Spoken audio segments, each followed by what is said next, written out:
हाँ जी। नमस्कार, स्वागत और अभिनंदन आप सभी का। जैसा आप सबको विदित है कि हम राजस्थान कला और संस्कृति के अंदर हमारे राजस्थान में जो प्रमुख लोक वाद्य यंत्र है इनके बारे में चर्चा कर रहे हैं। और अभी तक जो जो वाद्य यंत्रों की चर्चा हो चुकी है उसके अंदर सबसे पहले हमने घन वाद्य यंत्र पढ़े जो कि आपके किसी धातु से बने होते हैं। फिर हमने अवनद वाद्य यंत्र पढ़े जो कि चमड़े से बने होते हैं। और फिर हम तीसरे नंबर पर चर्चा कर रहे हैं सुशीर वाद्य यंत्र, यानी कि ऐसे वाद्य यंत्र जो फूंक मारने पर या हवा के माध्यम से स्वर उत्पन्न होते हैं। अभी तक हमने सुशीर वाद्य यंत्रों में कौन कौन से वाद्य यंत्रों की चर्चा की है, तो देखिए, सबसे पहले हमने शहनाई पढ़ा, जहां पर प्रमुख रूप से जिस व्यक्ति का नाम है वो वेरी वेरी इंपॉर्टेंट, बिस्मिल्लाह खां और चांद मोहम्मद खां। ठीक है। फिर दूसरे नंबर पर हमने पढ़ा भूंगड़। बस अच्छा क्वेश्चन ये बन सकता है कि भूंगड़ नामक जो वाद्य यंत्र है वो किस जाति से संबंधित है, भवाई जाति। फिर हमने पढ़ा नंबर 3 पर बांसुरी, और व्यक्ति का नाम जरूर याद रखिएगा, हरिप्रसाद चौरसिया इसके क्या है, प्रसिद्ध कलाकार। ये इंपॉर्टेंट है, जहां जहां पर व्यक्ति विशेष का नाम आ रहा है ना वो वेरी इंपॉर्टेंट है। अच्छा, फिर नंबर 4 पर हमने पढ़ा है आपके सामने अलगोजा, तो Ramnath Chaudhary, very very important. अगला है आपके, हमने पढ़ा है सतारा, और ये तो आपके बांसुरी, शहनाई और अलगोजा तीनों का मिश्रित है। फिर हमने पढ़ा है आपके सामने बांक्या। बांक्या के बाद में हमने पढ़ा है बिगुल। यानी कि अभी तक हमने 7 जो सुशीर वाद्य यंत्र है उनके बारे में चर्चा की है। तो जहां तक लिखा है उसके जस्ट आगे नंबर 8 लिखिएगा आप, सिंगा या सिंगी। आप देख रहे होंगे कि इसका जो आकार है वो आपको दिख रहा होगा कि जानवरों के सींग के समान है। यानी कि पहले ये जानवरों के सींग से ही बनता था, लेकिन अब तो आधुनिक समय के अंदर किसी ना किसी धातु से बनता है ये। ठीक है, क्योंकि अब तो जानवर को मार के इस प्रकार बना नहीं सकते ना, प्रतिबंधित है। तो ये जो सिंगा या जो सिंगी वाद्य यंत्र है, इसका जो उपयोग है वो प्राचीन समय के अंदर युद्ध भूमि में करते थे। प्राचीन समय में इसका जो उपयोग है वो युद्धों में किया जाता था। इसीलिए इसका एक अन्य नाम भी आपको मिलता है, वो है रणशिंगा। क्या बोलते थे इसको?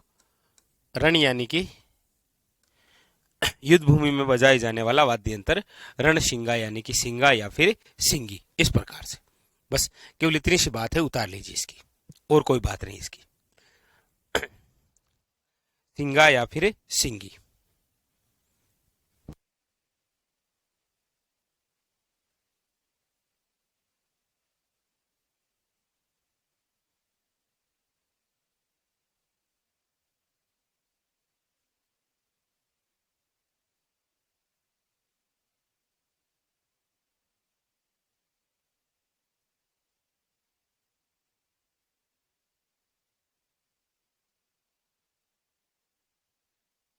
चलिए फिर आगे चलते हैं।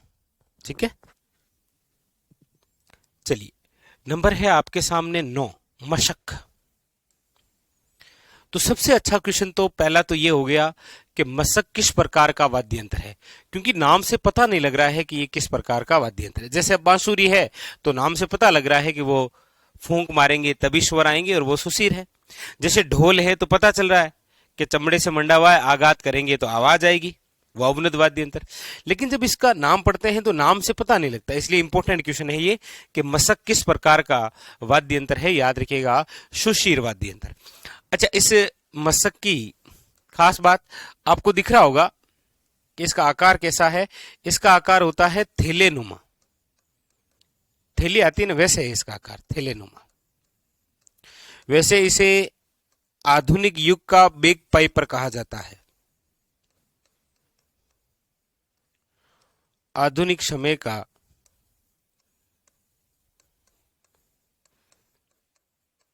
Bag Piper.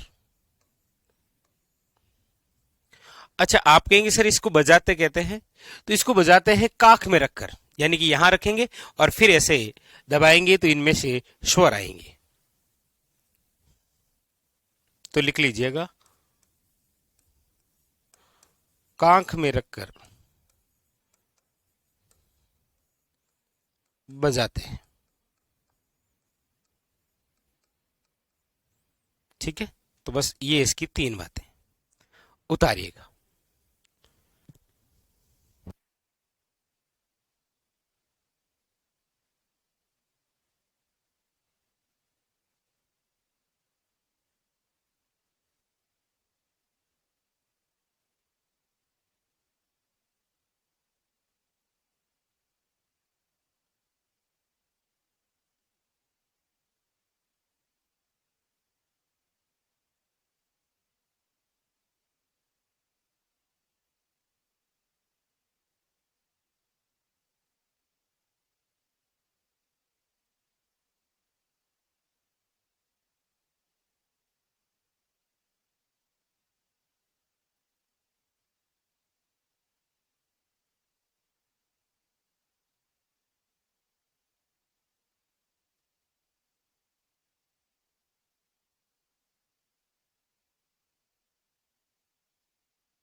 चलिए अगला, अगला है नंबर 10, देखिएगा मोरचंग। इसका भी सबसे यूनिक क्वेश्चन आप पुराने पेपरों में देखेंगे तो यही मिलेगा कि मोरचंग एक किस प्रकार का वाद्य यंत्र है। याद रखिएगा, सुशीर वाद्य यंत्र। ठीक है, किस प्रकार का है, सुशीर वाद्य यंत्र। अच्छा, ये दिखने के फोटो के अंदर आपको बड़ा लग रहा है, बाकी आपको बता दूं कि हम जितने भी सुशीर वाद्य यंत्र पढ़ रहे हैं या जो आगे पढ़ेंगे उसमें सबसे छोटा है ये। अब आप कहेंगे सर इसको बजाते कैसे हैं, तो इसको दोनों होठों के बीच में लेके बजाते हैं, इसीलिए ये किस प्रकार का वाद्य यंत्र हो गया, सुशीर वाद्य यंत्र। याद रखिएगा। अच्छा, एक इसका अन्य नाम है वो भी लिखिएगा सबसे पहले तो, मोरचंग का अन्य नाम ज्यूज हार्प।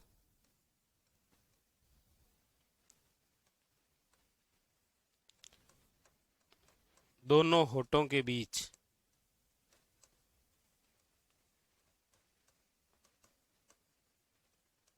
दोनों होठों के बीच में लेकर। ठीक है, और ये एक और विशेष बात लिख लीजिएगा कि सुशीर, सुशीर वाद्य यंत्रों में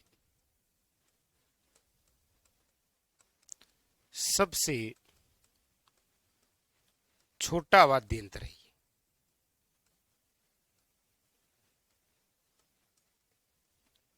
ठीक है, उतारिए। हाँ, एक क्वेश्चन बिल्कुल पूछिए, क्या है विक्रम।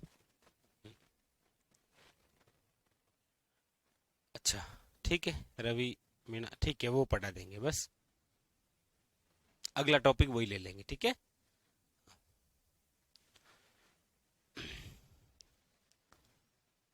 क्लास हो रही है ना पूजा मैथ की तो।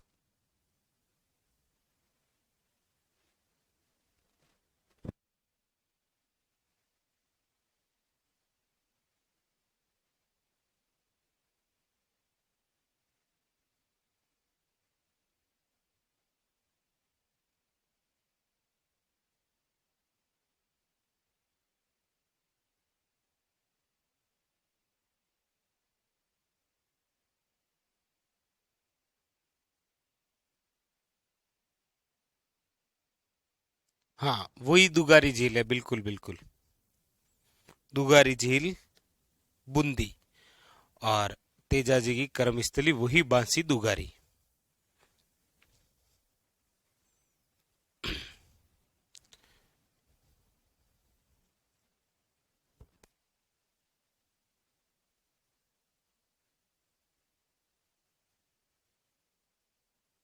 ठीक है, चलो आगे लिखिएगा।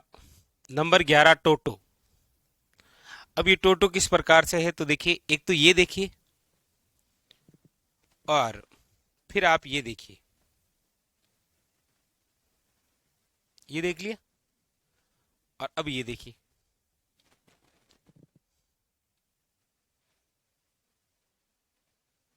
और ये आप कहेंगे सर लगभग दोनों एक जैसे लगते हैं। बिल्कुल याद रखिएगा, ये जो टोटो है ये सहनई का देशी वर्जन है। सहनई का देसी वर्जन कौन सा है? टोटो। याद रखिएगा, इसका जो प्रयोग है वो भील, जोगी, वे, ढोली जाति करती है द्वारा प्रयोग।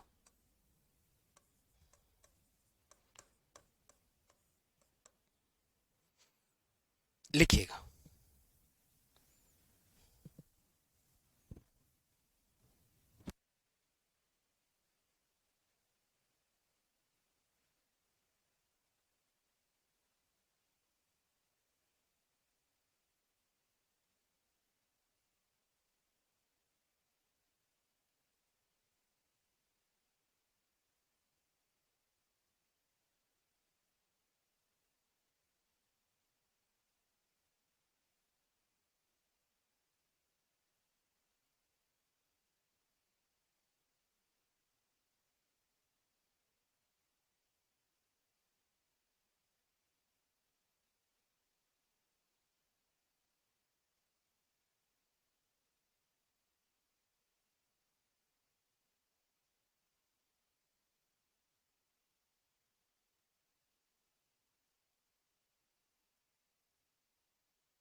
चलिए अगला देखिए, अगला सुशीर वाद्य यंत्र है आपके सामने नड़। ये देखिए, ये इस प्रकार से होता है नड़। तो देखिए, इससे पुराने पेपर आप देखेंगे तो सबसे यूनिक क्वेश्चन तो यही आ रहा है कि नड़ किस प्रकार का वाद्य यंत्र है, क्योंकि नाम से पता नहीं लग रहा है। और दूसरी इसकी खास बात क्या है? दूसरी खास बात इसकी ये है कि नड़ के जो प्रमुख कलाकार हैं उनका नाम भी इंपॉर्टेंट है। और नड़ के जो प्रमुख कलाकार हैं वो है कर्णा भील। याद रखिएगा, वेरी वेरी इंपॉर्टेंट। कौन है? याद रखिएगा, कर्णा भील। ठीक है। और ये जो बना हुआ है ना, ये केर की लकड़ी से बना हुआ है।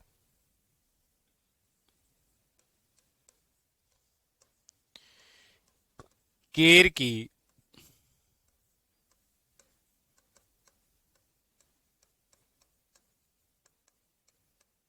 केर की लकड़ी से निर्मित। ठीक है, उतारी।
चलिए अगला देखिएगा, नंबर 13। नंबर 13 है आपके सामने पुंगी या बीन। किस प्रकार का होता है तो ये आप सब जानते हैं, ठीक है। अब देखिए, पुंगी या बीन से और कौन सा क्वेश्चन आएगा। अब ये तो क्या आएगा कि ये किस प्रकार का वाद्य यंत्र है, तो आप सब जानते हैं, ठीक है। ऐसा पूछ भी लेगा तो हो भी जाएगा, और बाकी पूछ सकता नहीं है। देखिए, पुंगी या जो बीन है, याद रखिएगा, ये आपके कालबेलिया जाति का वाद्य यंत्र है। आप कहेंगे सर कैसे। वो ऐसे क्योंकि कालबेलिया जो जाति है, ये सर्पों को पकड़कर अपना जीवन यापन करती है, क्योंकि यही जाति सर्प को पकड़ती है और फिर उसे अलग अलग करतब दिखाती है, ठीक है। याद रखिएगा, यानी कि सर्प को मोहित करने के लिए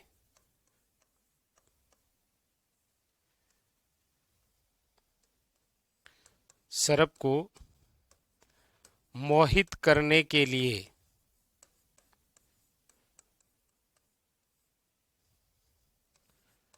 प्रयुक्त वाद्य यंत्र, प्रयुक्त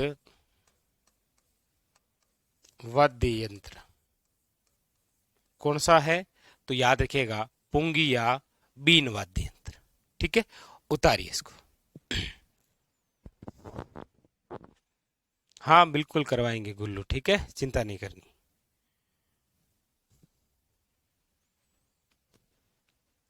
लिखिए।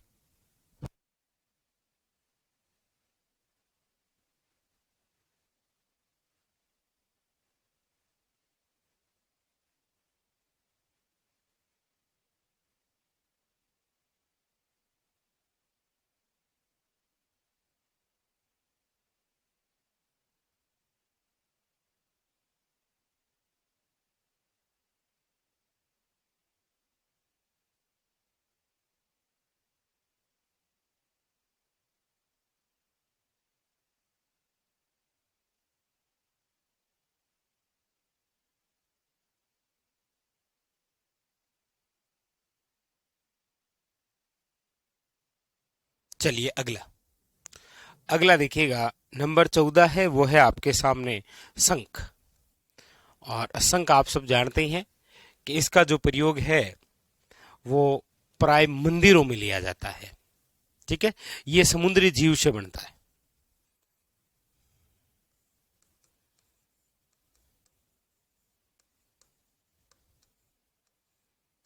समुद्री जीव से निर्मित शंख, लिख लीजिए, प्राय मंदिरों में प्रयुक्त, यानी कि ज्यादातर जो है इसका प्रयोग मंदिरों में ही देखने को मिलता है आपको। पुराने समय के अंदर युद्ध की शुरुआत के समय बजाया जाता था शंख, ठीक है। चलिए।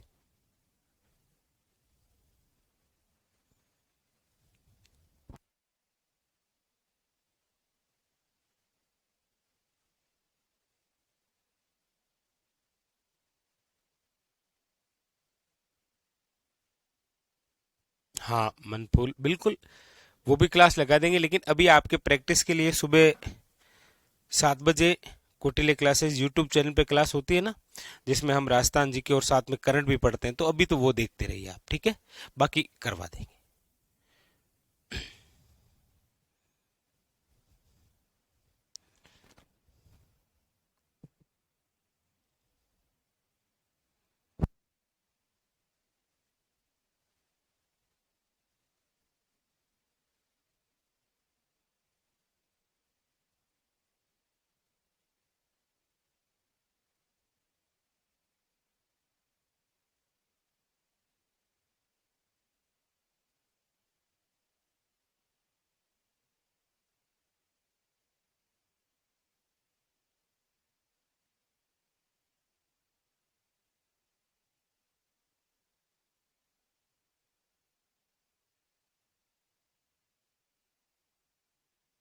लिख लिए। आगे लिखो नंबर 15, और वो है आपके सामने नागफणी। किस प्रकार का है देखिए, नागफणी। ठीक है, ये देखिए, अब ये जो बना है ना, ये नाग के आकार का, देखो ये पित्तल जैसा है, मतलब सॉरी, सांप जैसा है, लेकिन बना किससे है, पित्तल से। और ये एक प्रकार का धार्मिक वाद्य यंत्र है। लिखो धार्मिक वाद्य यंत्र। ठीक है, नाग जैसा होता है, किसी धातु से बनता है। ठीक है, चलिए बस इतना ही लिख लीजिए, और इसमें कोई बात है भी नहीं।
आगे चले, लीजिए।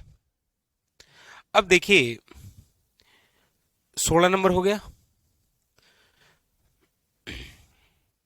नंबर 16 है आपके कर्णा। नंबर 17 है मुरली या मुरला, आप सब जानते हैं। नंबर 18 सुरनई, ये सहनई और टोटो जैसा ही होता है। और नंबर 19 होता है तूरी। ठीक है, जिसमें फूंक मारी जाती। अब इसको कैसे लिखोगे, ये लिख लिया नंबर 15, जिसके अंदर एक बात लिख ली। अब आप हेडिंग डालिए, नंबर 16 है आपके सामने कर्णा। ये कैसा होता है, ये चिलम जैसा होता है और पित्तल का बना होता है, पाली क्षेत्र का। ठीक है, तो आप नंबर 16 लिखिएगा कर्णा, चिल्लम के समान होता है, चिल्लम के समान, और पाली क्षेत्र का। बस केवल ये बात लिखनी है, किसके अंदर, कर्णा में। ठीक है, फिर है आपके सामने मुरला या मुरली। तो अब इसको तो हम क्या लिखेंगे, बस इतना लिख सकते हैं कि ये, हाँ, पुंगी का परिष्कृत रूप है ये। ठीक है, लेकिन बस आप जानते हैं मुरली बजाते हैं ना, वही मुरली है ये, इसमें कोई खास बात नहीं है। नंबर जो 18 है ना, ये है आपके सुरनई। ये आपके शीशम की लकड़ी से बनता है, और इंपॉर्टेंट बात, इसके प्रमुख कलाकार हैं पेपे खां। लिखिएगा सुरनई। इसकी दो बातें लिख लीजिए, किसकी, सुरनई की। एक तो शीशम की लकड़ी से निर्मित है, ये सैनई जैसी होती है। ठीक है, शीशम की लकड़ी से निर्मित है। और दूसरी बात, इसके प्रसिद्ध कलाकार, और इसके जो प्रसिद्ध कलाकार हैं वो है आपके सामने पेपे खां। याद रखिएगा, इंपॉर्टेंट। और नंबर 19 जो है वो बस तूरी लिख लीजिए केवल। ठीक है, हाँ, पीतल की बनी है तो नोकदार वाद्य यंत्र होता है ये, बस, और कोई बात नहीं। ठीक है सर, नकटी माता का मंदिर, नकटी माता का मंदिर आपके भवानीपुरा में है। ठीक है, जयपुर।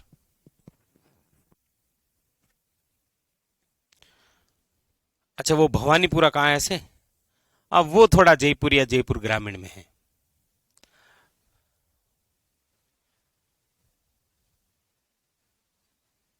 अच्छा, जयपुर लिखा दिया था क्या उसमें, वो जयपुर ग्रामीण कर लेना फिर आप।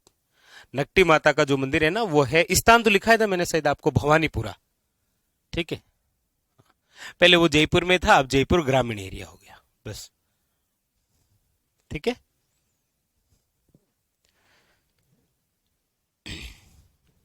ये लिख लीजिए। तो इसी के साथ में ये सुशीर वाद्य यंत्र क्या हो गए हमारे कंप्लीट।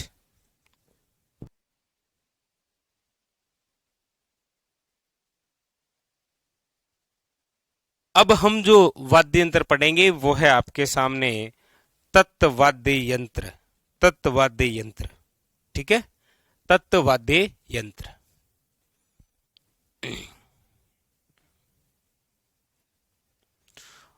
उतारिए।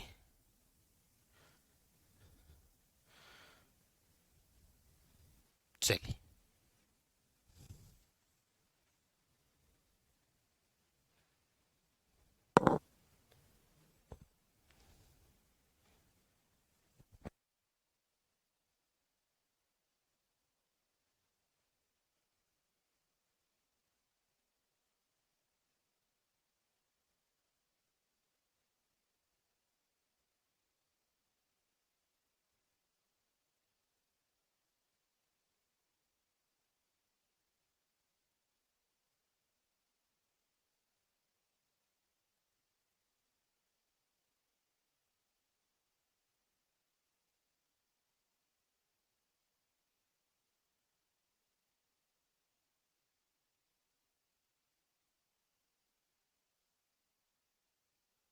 लिख लिया सब।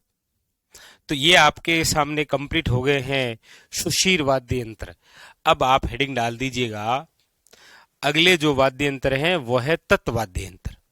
तत्वाद्य यंत्र का मतलब यही है कि ऐसे वाद्य यंत्र जिसमें तारों के माध्यम से स्वर उत्पन्न होते हैं। तार होते हैं ना, तार, वो तारों के माध्यम से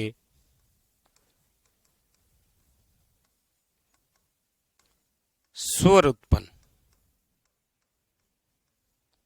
वो किस प्रकार के वाद्य यंत्र हैं, याद रखिएगा, तत्वाद्य यंत्र। बस उतार लीजिए।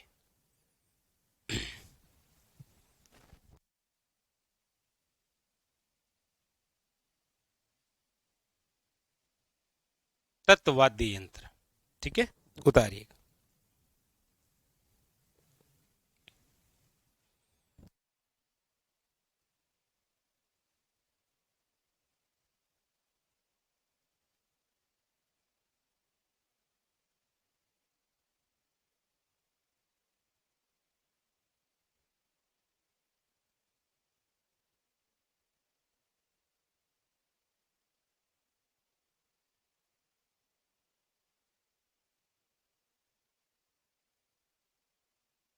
चलिए, सबसे पहला तत्वाद्य यंत्र हेडिंग डालिए, रावण हत्ता। ये रहा आपके सामने,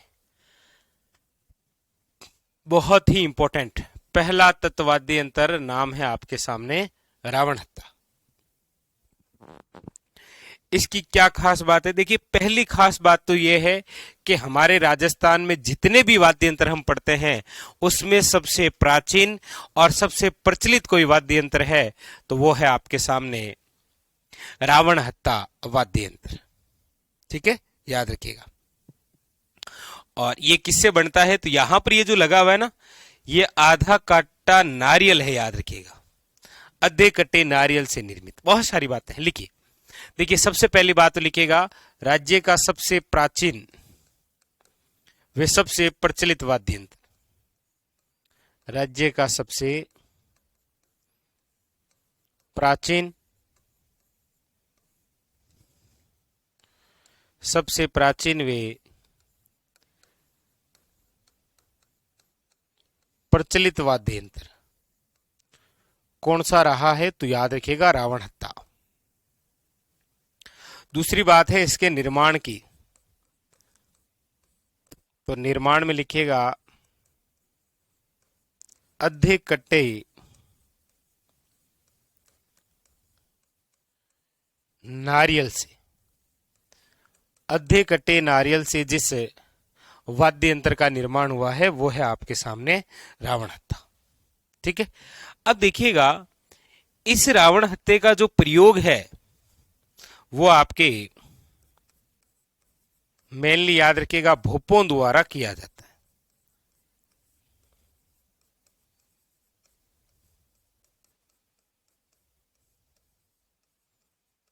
किसके द्वारा किया जाता है? भोपों द्वारा। अच्छा, ये भोपे कौन कौन से? तो देखिए, बाबूजी के भोपे, याद रखिएगा रामदेव जी के भोपे, मतलब जहां से प्रॉपर क्वेश्चन आ सकता है, यहां से इस प्रकार से क्वेश्चन बन सकता है। और एक तो सबसे अच्छा क्वेश्चन आपके सामने यही है कि रावण हत्ता किस प्रकार का वाद्य यंत्र है? याद रखिएगा, तत्वाद्य यंत्र। इंपॉर्टेंट तो पहला तो यही इंपॉर्टेंट क्वेश्चन हो जाता है आपके सामने। लिखिए,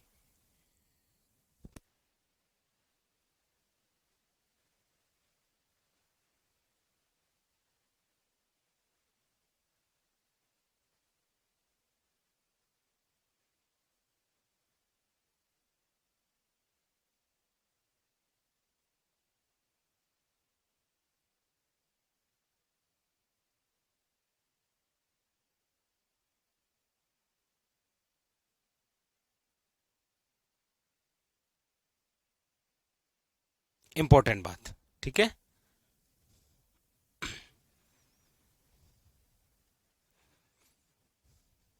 इसका ध्यान रखिएगा, ये किसके द्वारा प्रयोग किया जाता है? भोपों द्वारा, ठीक है, याद रखिएगा।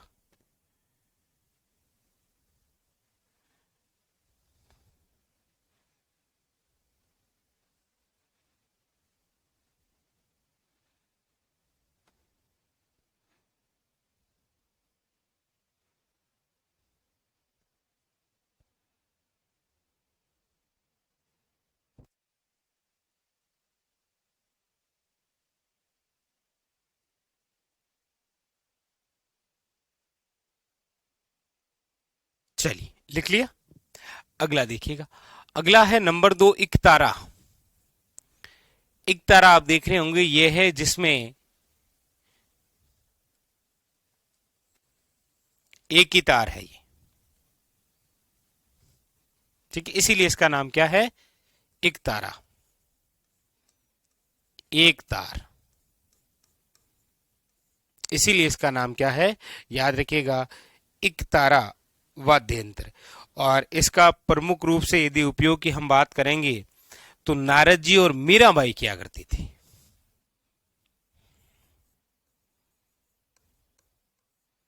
मीराबाई वे नारद जी द्वारा प्रयुक्त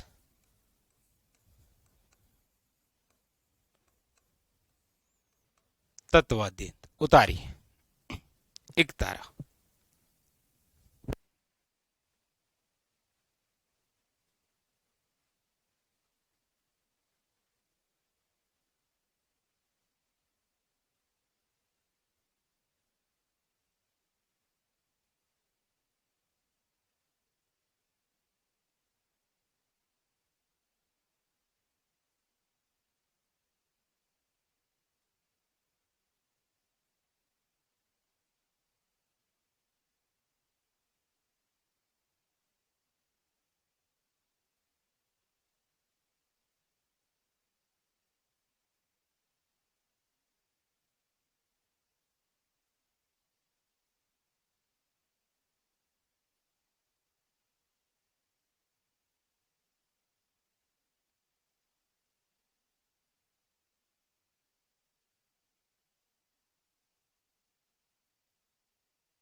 चलिए आगे, अगला देखिए, नंबर 3 है आपके सामने चौतारा, उसी का नाम है तंदूरा, उसे ही बोलते हैं तंबूरा, जैसा कि आपके सामने ये दिख रहा है।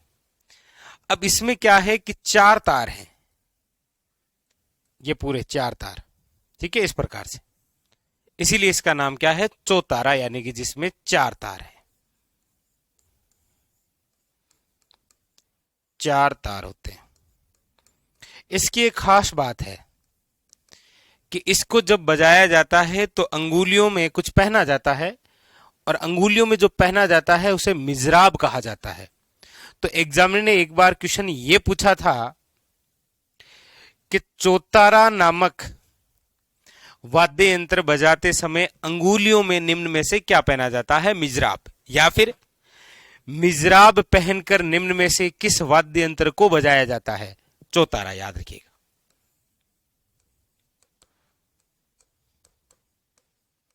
अंगुलियों में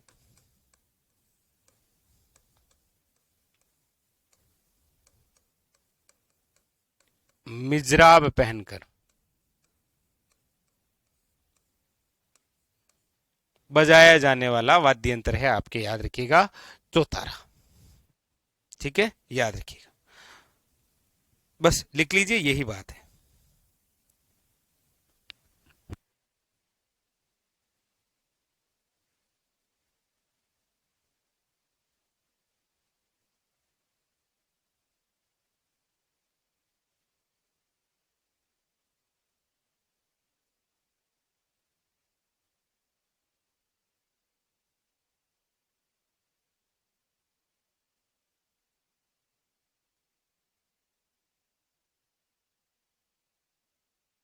चलिए, कोई नहीं, मनफुल, आराम से पढ़िए, कोई दिक्कत नहीं, सब अच्छा होगा अब। ठीक है,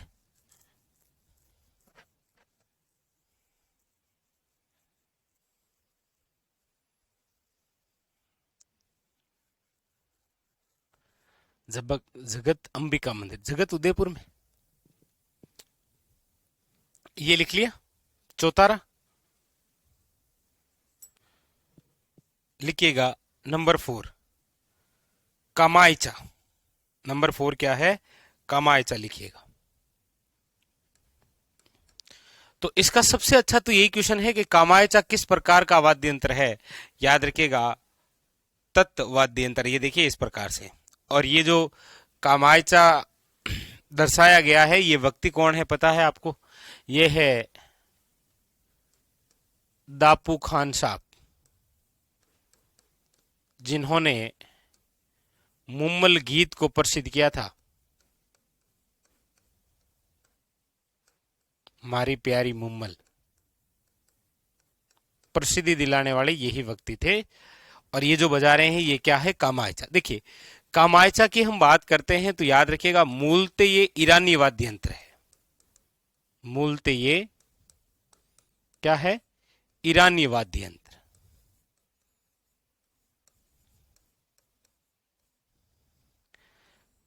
याद रखिएगा, इसके प्रसिद्ध कलाकार की यदि मैं बात करूं तो वो है आपके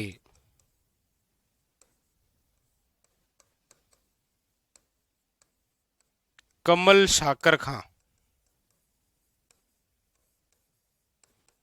याद रखिएगा, इंपॉर्टेंट, वेरी वेरी इंपॉर्टेंट, याद रखिएगा, कमल शाकर खां। ठीक है, याद रखिएगा। और जिस प्रकार रावण हत्या प्रमुख रूप से भोपों द्वारा प्रयुक्त की जाती है, उसी प्रकार ये कामायचा जो है ये मांगणियार जाति से संबंधित है। मांगणियार जाति, मांगणियार जाति द्वारा प्रयुक्त करते हैं। उतारिएगा, इसमें नाम जरूर याद रखिएगा, कमल शाकर खां का संबंध किस प्रकार के वाद्य यंत्र से है, तत्वाद्य यंत्र से। ठीक है, लिखिए।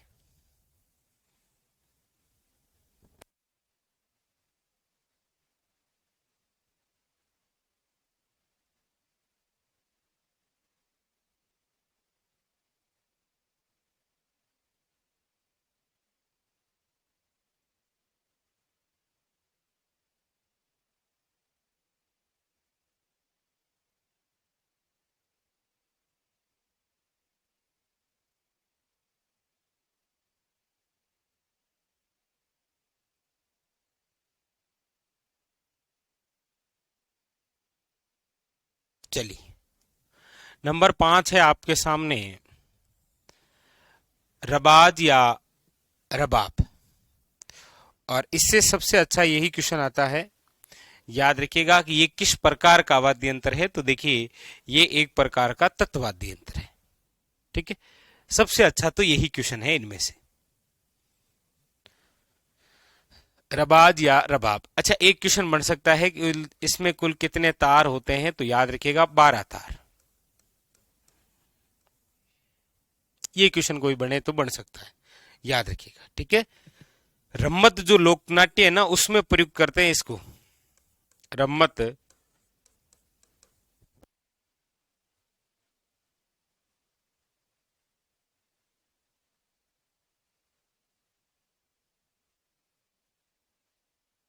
याद रखिएगा, रम्मत लोकनाट्य में प्रयुक्त करते हैं उतारी।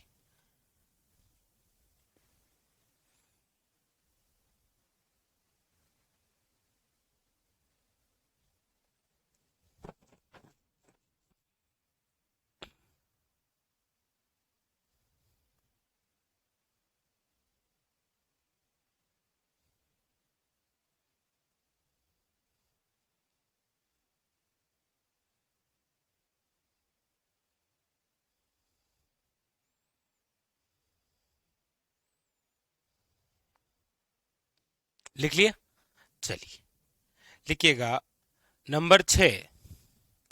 और आपके सामने है सारंगी। ये सबसे यूनिक है सारंगी। देखिए अब ये जो लकड़ी दिख रही है ना, ये सागवान की लकड़ी से निर्मित है। इसमें टोटल आपके 27 तार है। तो बहुत इंपॉर्टेंट है, लिखिएगा। देखिए पहली बात लिखिएगा कि 27 तार होते हैं इसमें। दूसरी बात, सागवान की लकड़ी से निर्मित है, सागवान की लकड़ी से निर्मित। और अगली विशेष बात, लंगा जाति द्वारा प्रयुक्त होती है। ये लंगा जाति है ना, लंगा जाति द्वारा प्रयोग। और याद रखिएगा इसी सारंगी का एक प्रकार है जोगिया सारंगी, जो कि आपके राजस्थान के पूर्वी क्षेत्र में रहने वाले जो जोगी हैं उनके द्वारा बजाई जाती है। याद रखिएगा, इंपॉर्टेंट। ठीक है, याद रखिएगा।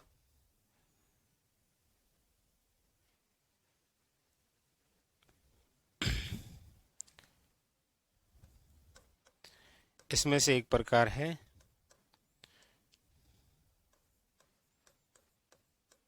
जोग या सारंगी।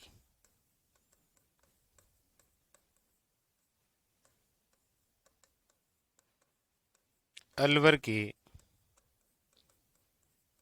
जोगियों द्वारा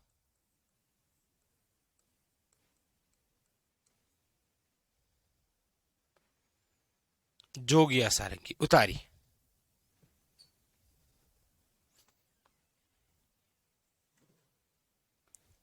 लिख लिया।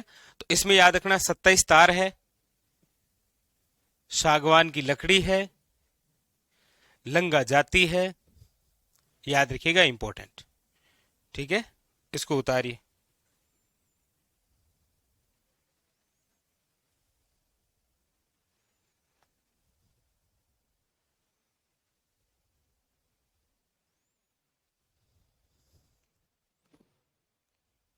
लिख लीजिएगा। ये जो जाति लिखा रहा हूं ना, कई बार क्या करता है वो क्वेश्चन पूछ लेता है ऐसे, जैसे इधर दे देता है पुंगी तो कालबेलियाओं द्वारा, इधर दे देता है कामायचा मंगनियार द्वारा, सारंगी लंगा जाति द्वारा, इस प्रकार से। ठीक है, चलिए लिख लिया सारंगी। लिखिएगा नंबर 7 है आपके सामने भपंग। तो सबसे अच्छा तो ये क्वेश्चन आता है कि भपंग किस प्रकार का वाद्य यंत्र है। याद रखिएगा, तत्वाद्य यंत्र। और भपंग जो है वो मेवात क्षेत्र में लोकप्रिय है, मेवात क्षेत्र में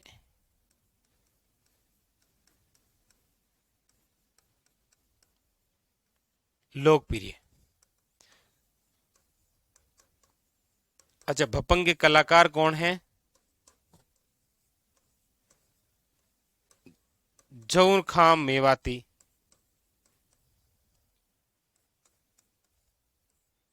याद रखिएगा ये भपंग के जादूगर हैं।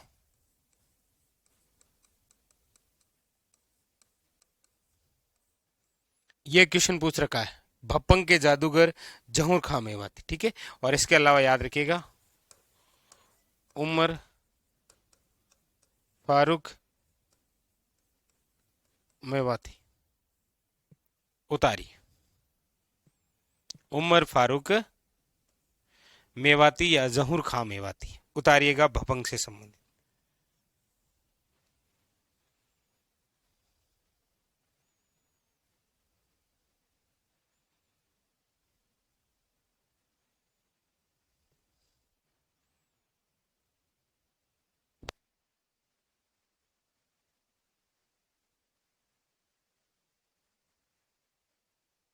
चलिए लिख लिया। नंबर 8 लिखिएगा जंतर।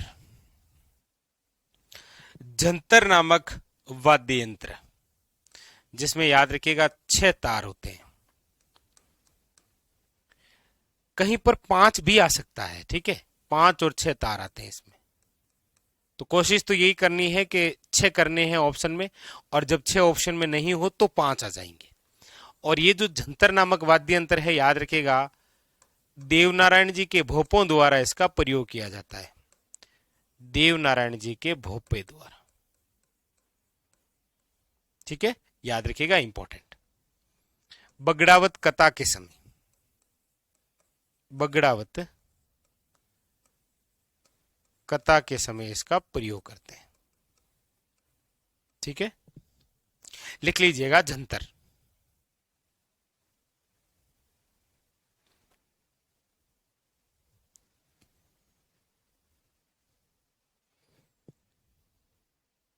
नंबर 9 लिखिएगा चिकारा।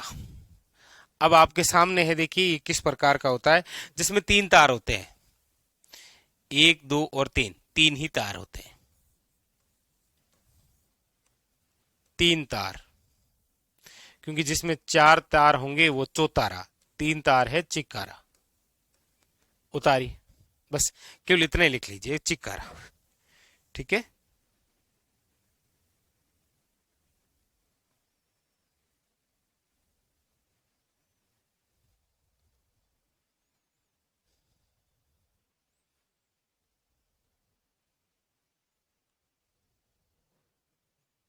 लिख लिया।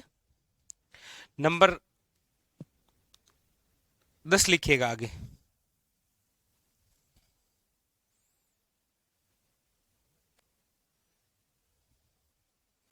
इसके आगे लिखिएगा नंबर 10। और भी है अभी, जैसे क्या नाम लिखा आपने, चिकारा। नंबर 10 लिखिएगा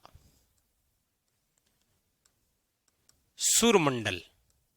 नाम लिखने हैं केवल, और इनमें कोई डिटेल नहीं है। ठीक है, डिटेल कुछ भी नहीं है, सुरमंडल। ठीक है, नंबर 11 लिखिएगा सुरिंदा। नंबर 12 लिखिएगा दुका को। नंबर 13 लिखिएगा गुजरी। मतलब इनके बारे में डिटेल कुछ नहीं है, केवल आप नाम लिख लीजिएगा इनका। ठीक है, बस सुरमंडल से बस एक डैश करके लिख लेना। पश्चिमी राजस्थान में प्रयुक्त होता है, पश्चिमी राजस्थान, बस उतार लीजिए, और कोई बात नहीं। ठीक है, हाँ, बगड़ावत जो कथा है वो लक्ष्मी कुमारी चुंडावत की रचना है, उसे राजस्थान की महाभारत कहा जाता है, जैसा कि हमने देवनारायण जी के समय पढ़ा है। ठीक है, चलिए सुरमंडल। ठीक है, इसके बाद में आखिरी में नोट करके एक बात आपको लिखनी है, वो लिखनी है मोहन वीणा। और मोहन वीणा के जो प्रवर्तक हैं वो है आपके विश्व मोहन भट्ट।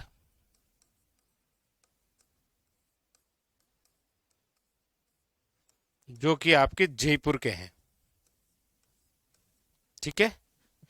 इन्होंने मोहन वीणा बनाई थी। उतार लीजिएगा। ठीक है। इसी मोहन वीणा को विश्व वीणा भी कहा जाता है। एक और नाम लिखो तो लिख लेना, इसे ही विश्व वीणा कहा जाता है। ठीक है। और कोई बात नहीं है। बस ये उतार लीजिएगा। और इसी के साथ में आपके ये टॉपिक भी कंप्लीट हो गया। कौन सा? वाद्य यंत्र से संबंधित। ठीक है। हाँ। तो अगले संडे आपकी इसके टेस्ट भी होने वाला है, लोकवाद्य यंत्रों से संबंधित, याद रखिएगा, इंपॉर्टेंट बात। ठीक है।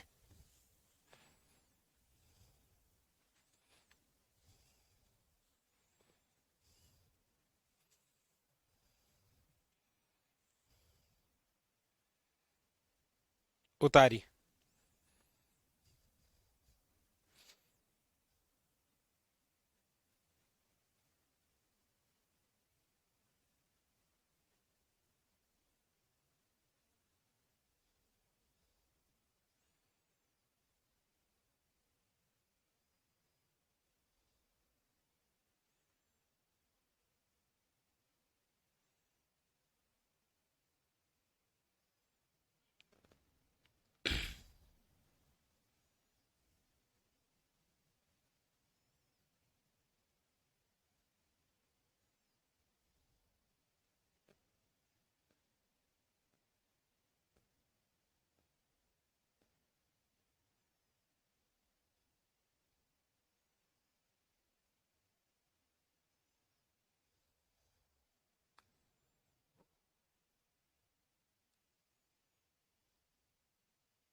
चलिए, लिख लिया।